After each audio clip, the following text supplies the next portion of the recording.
നമസ്കാരം. എല്ലാവർക്കും ശ്രീകൃഷ്ണകൃപ ചാനലിലേക്ക് സ്വാഗതം.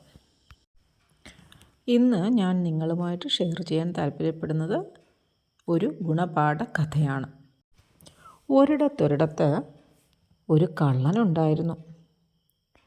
ഇങ്ങനെ കള്ളൻ ഒരു ദിവസം മോഷ്ടിക്കാനായിട്ട് ഒരു ആശ്രമത്തിലാണ് എത്തിയത്. അവിടെ ചെന്നപ്പോഴോ ആശ്രമാധിപനായ സന്യാസി ധ്യാനത്തിലിരിക്കുന്ന സമയമാണ്. കള്ളൻ പതുങ്ങി ചെന്നു നേരെ ആ സന്യാസിയുടെ കഴുത്തിൽ കത്തി വെച്ചിട്ട് പറഞ്ഞു, വേഗം നിങ്ങളുടെ കയ്യിലുള്ളതെല്ലാം ഇങ്ങോട്ടെടുക്കൂ. അദ്ദേഹം കൂസലൊന്നുമില്ലാതെ മറുപടി പറഞ്ഞു, അതിനെന്താ, തരാമല്ലോ. നീ ഒരു കാര്യം ചെയ്യൂ, പണമെല്ലാം അലമാരയിരിപ്പുണ്ട്, എന്നെ ഇപ്പോൾ ശല്യപ്പെടുത്തരുത്. ആവശ്യമുള്ളതൊക്കെ നീ അലമാരയിൽ നിന്ന് എടുത്തോളൂ. ഇത് കേട്ട ഉടനെ കള്ളൻ സന്യാസിയുടെ മേലുള്ള പിടിവിട്ടു. നേരെ അകത്തെ മുറിയിലെത്തി അലമാര തുറന്നു മുഴുവൻ പണവും എടുത്തു.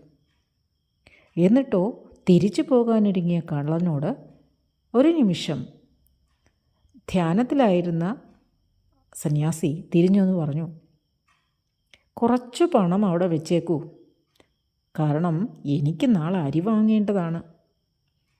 അത് കേട്ട് കഴിഞ്ഞപ്പോൾ കള്ളൻ പെട്ടെന്നൊരു നിമിഷം ഒന്നറച്ചു.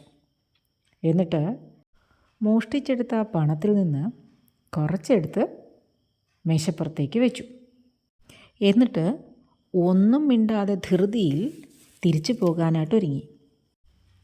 ആ സമയത്ത് പെട്ടെന്ന് ആ സന്യാസി ചോദിച്ചു, ഇത്രയും പണം വെറുതെ കിട്ടിയതല്ലേ നിനക്ക്? എന്നിട്ടും നിങ്ങൾ എന്താണ് ഒരു നന്ദി വാക്ക് പോലും പറയാത്തത്? ഇത് കേട്ട കള്ളൻ സന്യാസിയോട് നന്ദി പറഞ്ഞു അവിടെ നിന്ന് സ്ഥലവും വിട്ടു. സമയം കഴിഞ്ഞു. നേരം വെളുത്തപ്പോൾ കള്ളനെയും പിടിച്ച് പോലീസ് ആശ്രമത്തിലെത്തി.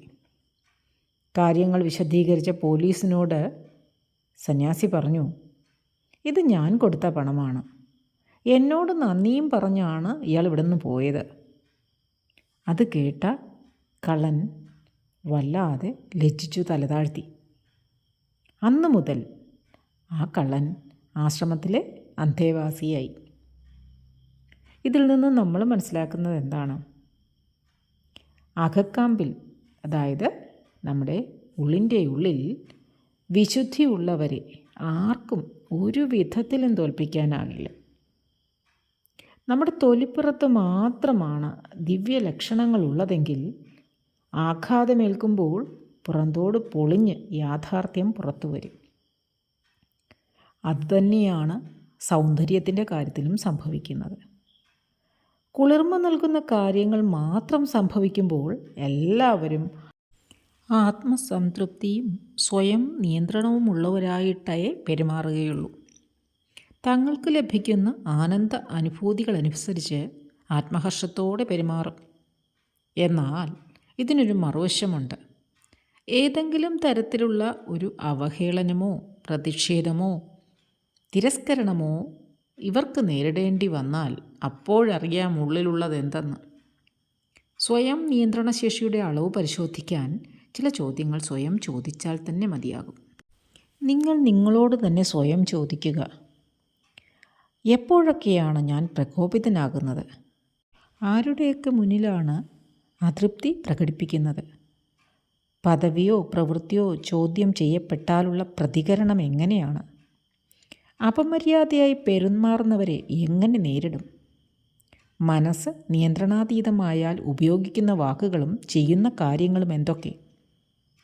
ഒരു കാരണവശാലും മനോനില തകരാത്തവർക്കാണ് വഴികാട്ടിയാകാനുള്ള അവകാശം.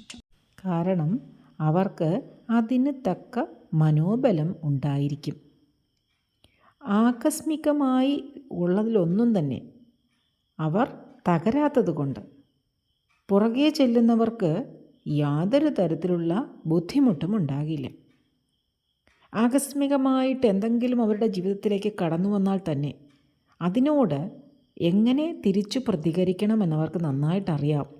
അതുകൊണ്ട് തന്നെ ഇവരുടെ പാത പിന്തുടർന്ന് ചെല്ലുന്നവർക്ക് ശരിയായ വഴി എപ്പോഴും മനസ്സിലാക്കാനാകും.